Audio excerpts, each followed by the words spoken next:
A paz do Senhor, amada igreja, nós somos muito gratos a Deus por mais esta quarta-feira doutrinária, onde temos a oportunidade de juntos estudarmos uma porção das Sagradas Escrituras. Há alguns meses que nós vemos já estudando, as cartas da prisão, formada ali por 4 cartas, Nós já vimos Efésios, vimos Filipenses. Hoje nós veremos então a última parte ali aos Colossenses e na próxima semana nós iremos então finalizar ali com o livro de Filemão, irmãos. Lembrando aqui o contexto, dessas cartas da prisão, o apóstolo Paulo estava ali na primeira prisão que ele sofreu em Roma e ele acreditava que ali já seria o seu fim, que ele viria a morrer. Parcialmente o apóstolo estava certo, mas ele ainda seria solto, liberto desta primeira prisão, e logo depois seria uma segunda vez aprisionado ali em Roma, e aí sim ele viria a morrer. E havia ali uma preocupação na vida do apóstolo Paulo de que houvesse uma continuidade, ali nas igrejas, principalmente, irmãos, no que nós chamamos de a aplicação da missão principal, que seria então pregar o evangelho para toda criatura, em todos os lugares, evangelho que explicita o eterno propósito de Deus, o qual ele está cumprindo por meio de seu Filho Jesus Cristo e vem executando na igreja e através dela. Aqui, irmãos, é uma síntese daquilo que nós cremos que o apóstolo Paulo ele almejava das igrejas, então, que permaneceriam, isso após a sua morte, o seu falecimento, irmãos. Então, hoje, para finalizarmos, então,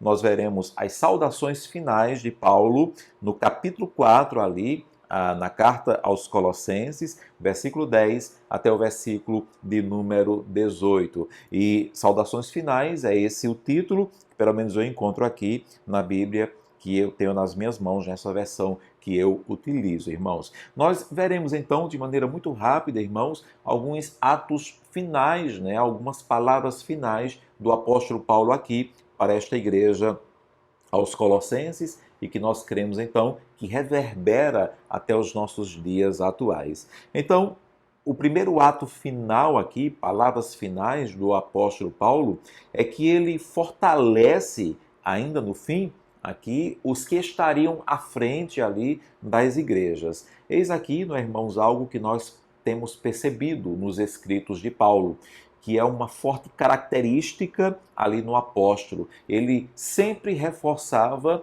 positivamente aqueles que estavam em alguma posição de liderança ali diante da igreja. E aqui, na despedida, na saudação final para a igreja ali colossense, que poderia, inclusive, esta saudação final poderia ter sido apenas de cunho pessoal, ele poderia apenas falar acerca de si mesmo, mas ele faz questão aqui de mencionar alguns de seus colaboradores, alguns de seus cooperadores, que certamente estariam diante das igrejas que leriam esta carta, que certamente seriam estes que iriam liderar ali a igreja, assim, creio eu, pensava o apóstolo Paulo. Ele vai citar aqui, do versículo 10 até o versículo 14, pelo menos 6 cooperadores, 6 homens que estavam ali trabalhando com ele, colaborando com ele. Ele vai citar o Aristarco, ele vai citar o Marcos, isso no versículo 10. No versículo 11, ele cita, então, um homem chamado Jesus, o qual era conhecido como o Justo. Ele cita também o Epáfras, que no caso aqui era da própria igreja de Colossos, E também no versículo 14 ele cita Lucas e também o Demas, Então o Paulo, o apóstolo, ele sabia que após a sua partida seria necessário a liderança ali sobre a igreja. E ele trata então de, nas suas palavras finais, de reforçar, ele trata aqui de atestar esta liderança, de confirmar esta liderança diante ali da igreja, e nós cremos das igrejas. Interessante, irmãos, nós vermos aqui e reconhecermos algumas pontuações feitas pelo apóstolo acerca desses colaboradores, Nós vamos ver aqui, por exemplo, fazendo uma leitura do versículo 10 até o versículo 14, no que eu convido você para que faça comigo esta leitura. Ele diz então: saúda-vos Aristarco, e aí ele pontua, prisioneiro comigo, o que nós podemos entender ou de forma literal, Aristarco estava preso com ele, ou de forma simbólica, né? Aristarco estava preso a Paulo em termos de pensamento, em termos de doutrina, né? E ele cita também a Marcos, no caso aqui o primo de Barnabé, que ele inclusive há tempos atrás ele teve um problema ali com Marcos, né? E agora aqui no final da sua vida Marcos ele se revela como sendo um colaborador de Paulo, coisa que Paulo já citara também e citaria ali também a Timóteo. E ele declara, no caso aqui de Marcos, sobre quem recebestes instruções, e se ele for ter convosco, ele pontua acolhei-o, né? Então, recebei bem, não é? Versículo 11. E Jesus, conhecido como justo, né, os quais são os únicos da circuncisão, e aqui ele está falando sobre todos estes, né, que cooperam pessoalmente comigo pelo reino de Deus. Aí ele declara, eles têm sido o meu lenitivo, ou seja, estes homens, eles abrandam as minhas dores, né? Eles me tranquilizam, né? Então, Paulo estava declarando aqui a tranquilidade que ele tinha, a confiança que ele tinha em deixar a missão, né? A continuidade da missão nas mãos desses homens e também as igrejas do Senhor Jesus nas mãos desses homens. Ele continua aqui, saúda-vos também Epáfras, que era filho ali de Colossos, né? Que é dentre vós, né? Que é do meio de vocês, né? Servo de Cristo Jesus, o qual se esforça sobremaneira. Olha que coisa linda, né? Que é pontuado aqui pelo apóstolo. Sobremaneira, continuamente por vós nas orações, para que vos conserveis perfeitos e plenamente convicto em toda a vontade de Deus, né? Então, que denominação linda, que conceito lindo que Epáfras recebe do apóstolo Paulo. E ele continua, e dele, né, no caso de Epáfras, eu dou testemunho de que muito se preocupa por vós, pelos de Laodiceia e pelos de Hierápolis, que eram ali igrejas próximas, né? E ele conclui então, sauda-vos Lucas, o médico amado, e também Demas, né? E também o Demas, né? Então ele dá testemunho acerca desses homens, ele pontua, né, algumas características na vida desses homens, justamente ali para fortalecer a imagem deles diante da igreja. Percebemos aqui algumas coisas, irmãos, nessas pontuações ali feitas pelo apóstolo Paulo acerca desses homens. Primeiro, percebemos aqui a ausência de características apostólicas. Então, o apostolado, com a morte de Paulo, estava ali também num processo de finalização, que no caso iria finalizar só com a morte do apóstolo João, que foi o último a falecer, né? Que foi o último que veio a morrer dos apóstolos. Então, aqui nós percebemos nessa liderança da igreja, nesses homens que ficariam à frente da igreja, a ausência de características apostólicas e também, se você bem percebe, de uma prática, digamos assim, de sinais e prodígios, né, de milagres. Eram homens ali aparentemente comuns, que estavam ficando à frente dessas igrejas, seriam os pastores dessas igrejas. Eu não estou dizendo, irmãos, que isso significa que não haveria sinais, milagres e prodígios. Eu estou apenas reforçando que, ao contrário do ministério dos apóstolos, aqui isto não é algo difundido, isto não é algo aqui apontado pelo apóstolo Paulo, apenas aqui ele cita, ele pontua algumas características que, digamos assim, pode haver na vida de todos nós, todos aqueles que realmente são chamados para o ministério. A segunda coisa que eu percebo aqui, irmãos, quando ele pontua esses homens, é a capacidade de apontar pontos positivos. Paulo ali, ele tem essa capacidade. Da mesma forma, como em dados momentos, ele aponta pontos negativos, como um dia foi na vida de Marcos, quando ele ali se separou de Marcos e que houve aquela pequena discussão, né, com Barnabé e que eles se separaram porque Paulo não queria que Marcos estivesse com eles. Logo mais à frente, Paulo vai lá e ele aponta pontos positivos na vida do próprio Marcos, coisa que ele faz aqui também para a igreja ali em Colossos. E em terceiro lugar, irmãos, outra coisa que eu percebo também, quando ele pontua essas características nesses homens, é a incapacidade do domínio sobre o todo na vida ali do apóstolo Paulo. E eu explico, irmãos, ele cita e ele também indica aqui no versículo número 14, não só a Lucas, mas também a Demas, né? Ele dá testemunho em favor de Demas, ele também está dizendo para que a igreja receba bem e acolha bem ao Demas. O Demas era um colaborador, era um cooperador de Paulo, mas aqui fica claro que Paulo era um homem e ele era incapaz de ter domínio sobre o todo. Por quê, irmãos? Porque o Demas, que aqui agora é indicado por Paulo, ele viria a abandonar Paulo um pouco mais à frente, né? Quando Paulo vai escrever a Timóteo, lá em 2 Timóteo, capítulo 4, versículo 10, ali para Timóteo, ele revela que Demas o abandonara, e porque ele amara o presente século. Então Demas, que aqui é indicado, logo mais à frente, certamente Paulo não o indicaria novamente, né? Paulo, se soubesse disso, ele não iria indicar nem aqui também, irmãos, mas ele faz justamente pela incapacidade do domínio sobre o todo. Muitas vezes, o pastor da igreja, né, a liderança da igreja, permite que determinadas pessoas tomem a plataforma porque eles são julgados nesta capacidade, e até mesmo espiritual, né, pelo momento, né, pela situação em si. Não há um conhecimento sobre o que essas pessoas que estão na plataforma hoje cometerão amanhã. E nós percebemos isso na vida do próprio apóstolo Paulo. Aqui ele indica Demas e logo mais à frente ele declara que Demas então o abandonara, amando o presente século. Demas ele veio a se desviar.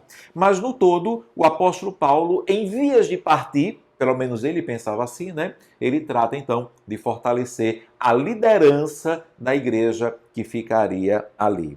E isso aqui nas saudações finais, como as últimas palavras do apóstolo, como os seus atos finais. Seguindo então, um outro ato final do apóstolo Paulo, é que, em segundo lugar, ele persuade, né, para que as igrejas busquem respaldo em um único lugar. E que lugar seria esse? Aqui, então, seriam os escritos, né? No caso aqui, eu digo na carta aos Colossenses, versículo 15 e o versículo 16. Saudai os irmãos de Laodiceia e Ninfa. Aqui entende-se que é o nome de uma pessoa e a priori seria uma mulher.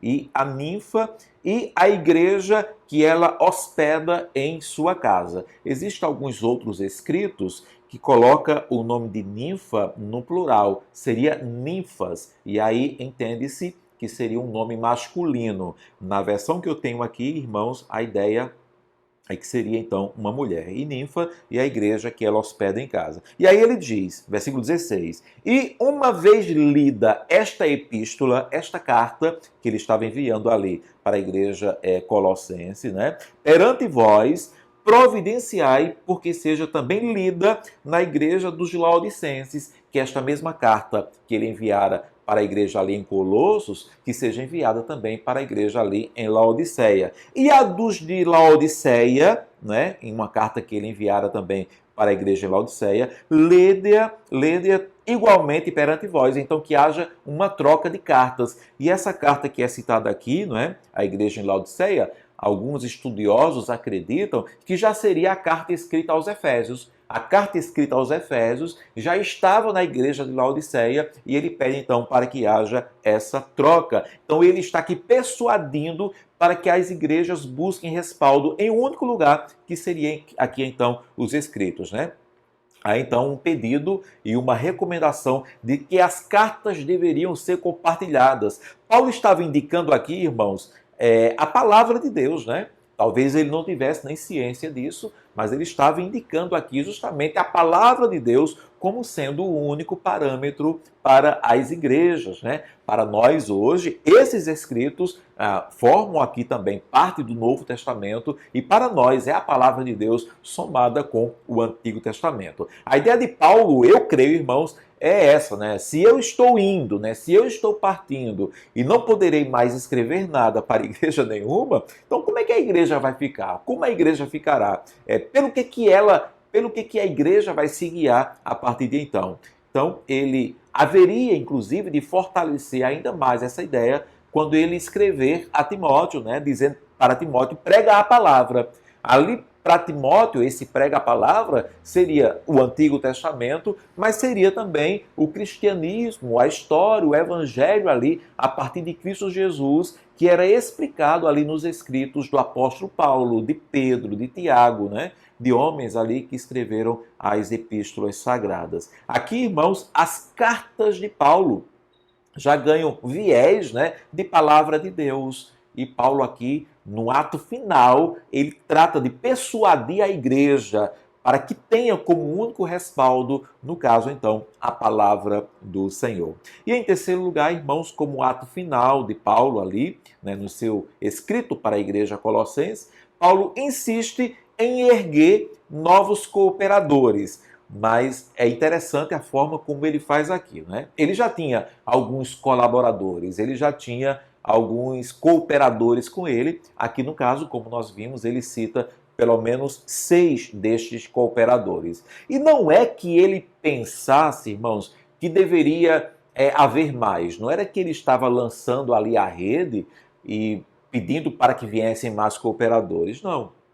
A ideia aqui, irmãos, é que o ministério pessoal, né, de alguém, e isso na visão de Paulo, não deveria ser menosprezado e nem tampouco negligenciado. Não é que deve vir qualquer um para ser colaborador, para ser um cooperador do ministério paulino, qualquer um para se tornar pastor, presbítero, diácono. Não era isso que Paulo estava dizendo, mas ele estava declarando que se alguém tinha um chamado específico, se alguém tinha um ministério pessoal ali, dado pelo próprio Deus, esse alguém não deveria menosprezar, muito menos negligenciar. Olha o versículo 17, também dizei a Arquipo, né? Este Arquipo certamente era o filho de Filemon, né? Nós veremos isso, inclusive, quando estudarmos a carta de Filemon na semana que vem. O versículo 2, também esse Arquipo, ele é citado, e entende-se que ele era o filho de Filemon. Aí ele declara, ó, também dizia a Arquipo, atenta para o ministério que recebeste no Senhor, para o cumprires. Então, certamente, Arquipo, ele estava negligenciando um chamado que era óbvio na vida dele, um chamado que era específico na vida dele, e esse chamado, ele era ministerial, de acordo aqui com o apóstolo Paulo. Então, Paulo, ele insiste que, havendo um chamado ministerial, ele precisa ser cumprido e jamais deve ser negligenciado. Ou seja, Paulo insiste em erguer cooperadores, mas que sejam cooperadores realmente chamados pelo próprio Deus. Em quarto lugar, como uma última palavra de Paulo, um ato final, Paulo, ele apela para a memória dos colossenses. E aqui, irmãos, é muito interessante, ao mesmo tempo que é muito triste, né? O apóstolo, ele sabia que um dos maiores inimigos seria o tempo, irmãos. O tempo, irmãos, é um inimigo terrível. Por quê, irmãos? Porque o tempo, ele tem poder de sorver, ele tem poder de diluir todas as coisas, inclusive todas as lembranças. O tempo, né, o passar do tempo faz com que nós nos esqueçamos. Inclusive, o tempo tem poder, inclusive, para sorver, para diluir até as emoções. Sejam emoções positivas, sejam emoções negativas. Quando nós perdemos um ente querido, nós sofremos muito, nós padecemos muito.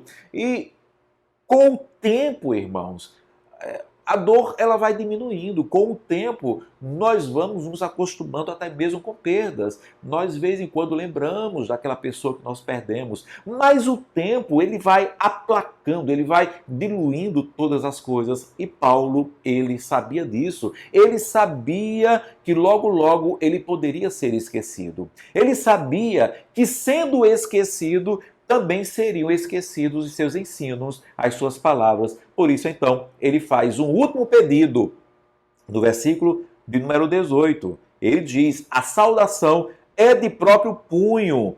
Então, ou ele escrevera toda a carta ele mesmo, de próprio punho, porque geralmente ele ditava, né, para que alguém copiasse para ele, ou ele ditou toda a carta, mas aqui, na saudação final, ele declara, né, que eu tomei para minha carta e eu escrevi de próprio punho. E ele declara, Paulo, para deixar bem claro, ele assina, né? A saudação é de próprio punho, Paulo. E aí ele pede, lembrai-vos das minhas algemas e a graça seja convosco. Lembrai-vos das minhas algemas. Assim como Jesus, né, que disse aos seus discípulos, fazei isto em memória de mim.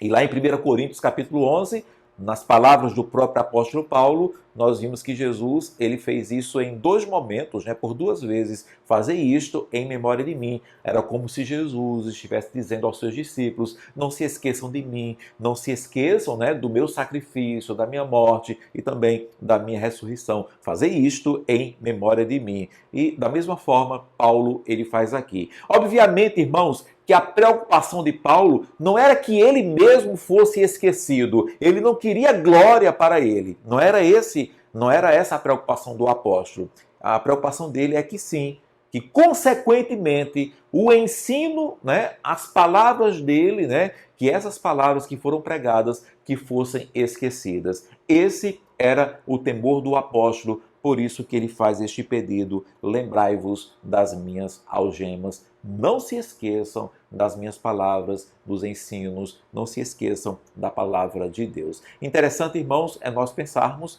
e por isso que eu disse que é uma palavra triste também, irmãos, interessante é nós pensarmos que essa igreja colossenses, até mesmo a igreja de Éfeso, até mesmo as demais igrejas da Ásia, todas elas se desfizeram, irmãos. Todas as igrejas, com o tempo, elas acabaram-se, elas esqueceram, sim, das algemas desse fiel apóstolo e também, irmãos, ali dos passos de sangue, né, de muitos homens de Deus que foram ali para ministrar a palavra, até mesmo fundar essas igrejas, manter essas igrejas. Essas igrejas se desfizeram, esqueceram, sim, das algemas. Mas vamos pensar por uma lógica, mas nós estamos aqui, irmãos, hoje.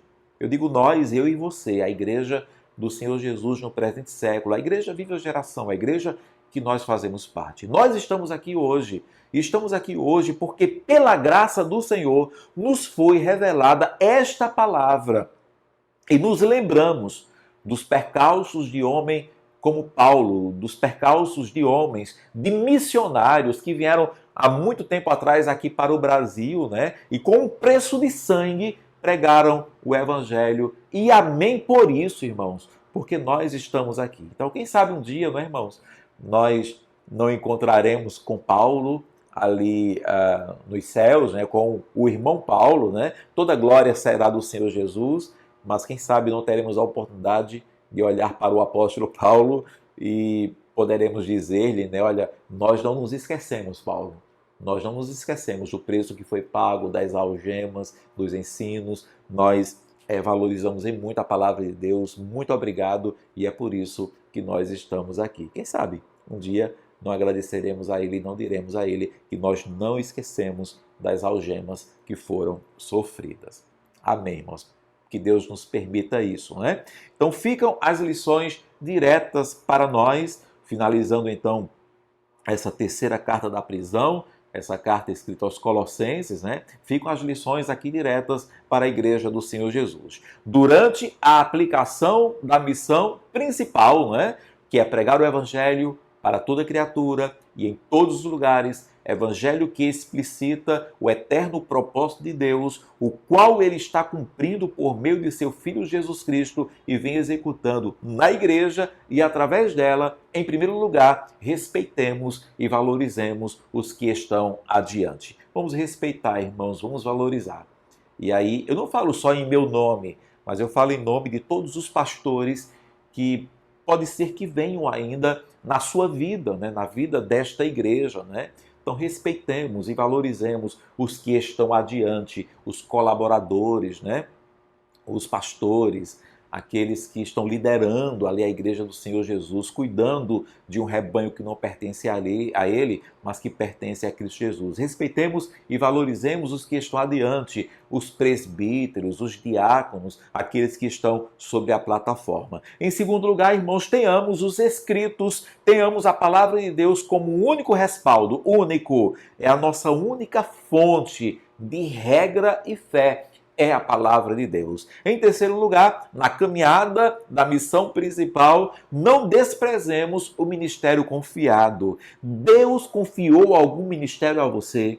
Deus de fato te chamou para uma obra específica. Não negligencie, não menospreze. Olha o que Paulo disse para Arquipo: atenta para o ministério que recebeste do Senhor para o cumprires. Se ele te chamou para ser ventilador, você tem que fazer vento, você tem que ventilar. Esse é o seu chamado específico. Você não vai servir de liquidificador, entendeu? Você não vai servir de um outro item eletrônico. Foi para isso que Deus te chamou. Se ele te chamou para uma coisa específica, não negligencie, não menospreze, mas cumpra o ministério que você recebeu do Senhor. E em quarto lugar, na aplicação da missão principal, jamais nos esqueçamos do preço que foi pago e foi preço de sangue. Primeiro, do Senhor Jesus Cristo na cruz do Calvário, mas depois por homens, mulheres, pastores, missionários, missionárias